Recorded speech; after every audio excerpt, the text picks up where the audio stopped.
160 million. Seriously, just let that number sink in for a second. That is the exact number of Americans spread all across 30 different states who are right now trapped in the middle of a life-threatening weather emergency. I mean, it's a number so massive, it's honestly kind of hard to wrap our heads around, right? But it represents everyday people facing conditions that are rapidly turning dangerous. So let's dive right into this explainer and see what's going on.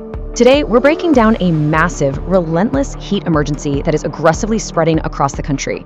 And look, we aren't just talking about a warm, sunny summer day here. We are talking about extreme, literally suffocating heat that's forced major cities to declare official heat emergencies.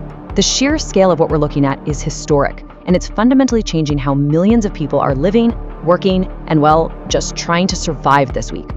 So the big question on everyone's mind right now, just how hot is it going to get as we roll into the holiday weekend?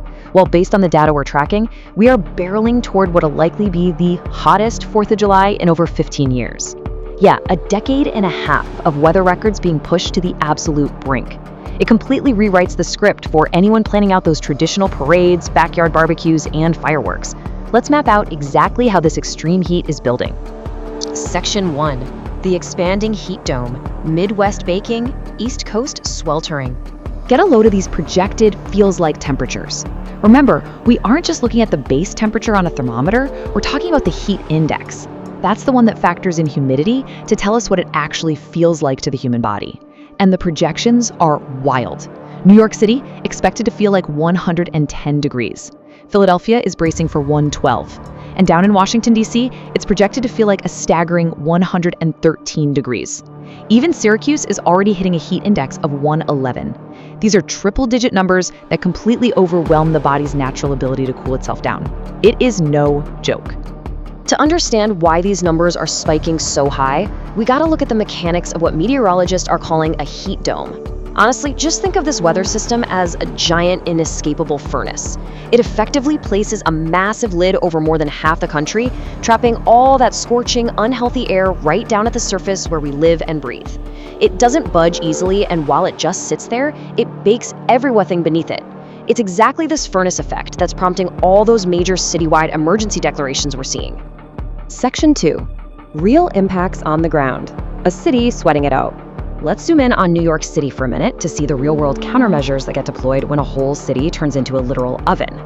Sadly, every single year, high temperatures are responsible for about 500 deaths in NYC alone. So to fight back, authorities have triggered a massive emergency response. They've opened up 600 cooling centers across all 5 boroughs. They're even using the giant Jacob Javits Center. Plus, they've launched this specialized fleet of over a dozen cooling vans to provide mobile relief because, while a lot of us can just stay inside, being outdoors in this heat is completely unavoidable for some folks, especially utility workers who are out there keeping the power grid running while facing incredibly high risks to their own health. And just to show you how terrifyingly fast this heat can turn lethal, consider this specific incident from their reports. A group of nearly 20 ROTC cadets were heading home from camp in New York when their bus suddenly lost its air conditioning. It became an absolute emergency almost instantly. These cadets had to be rushed to local hospitals, and 5 of them were actually falling in and out of consciousness. That is exactly how fast this environment goes from just being uncomfortable to a sheer fight for survival. But here's the thing, the daytime heat, that's really only half the story. Those blistering triple-digit daytime highs are being met with stubborn overnight lows that are just stuck in the 80s. So why does this matter? Well, normally, nighttime is when our bodies and our city's power grids get a much-needed chance to cool down and recover. But with temperatures hovering in the 80s all night long, there is absolutely zero relief. The heat stress just accumulates, which makes the very next day even more dangerous. Now, if you're sitting there thinking, hey, I'll just escape the city and head out to the beach, well, nature's got a few surprises waiting there too. Even folks seeking refuge by the water are running into some serious hazards. Lifeguards are on high alert right now because of dangerous rip current warnings. And as if that wasn't enough of a wild card, a massive hammerhead shark was spotted swimming right off the Long Island shore this week, literally not far from where people are just trying to cool off. So yeah, it seems like whether you're melting on the pavement or escaping to the ocean, you really have to keep your head on a swivel. Anyway, let's move on and see where this is all heading for the weekend. Section 3. The holiday weekend forecast, tracking the peak and the 4th of July. Check out this warning from senior meteorologist Lee Goldberg. He actually delivered his evening forecast, noticeably without his usual suit jacket. And honestly, that's a very rare sight that instantly tells you just how seriously the experts are taking this. He put it plainly, saying, "We're starting to broil here." He pointed out that the air quality is currently unhealthy and warned of a rare level 4 extreme heat risk. And a level 4 risk? That means the heat is expected to be so long-lasting and severe that it'll impact anyone without effective cooling or adequate hydration, completely regardless of whether they have a pre-existing health condition or not. Let's quickly walk through the timeline so you know exactly what's coming. Today, we're dealing with unhealthy air quality and heat warnings that are rapidly expanding from the Midwest straight into the Northeast. Then, tomorrow, Thursday, and heading right into Friday, the heat wave is going to hit its absolute peak. That's when we'll see that rare level 4 extreme risk parked directly across the I-95 corridor. Finally, by the time we hit the 4th of July itself, the extreme numbers pull back just a tiny bit, but it's still going to remain super hot. Plus, all that extreme atmospheric energy brings a brand new risk of holiday thunderstorms.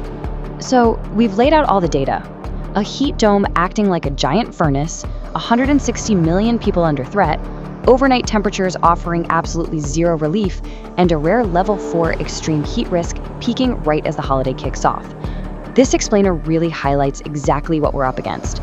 The science and the numbers are just incredibly clear about the severity of this event. Which leaves us with one final, absolutely critical thought to chew on as we wrap up. Knowing all these risks and knowing how unbelievably fast this heat can turn dangerous, how are you going to adapt your plans to stay cool and safe during this historic holiday heat wave? Thank you so much for joining me for this explainer. Seriously, stay hydrated out there, and I'll catch you on the next one.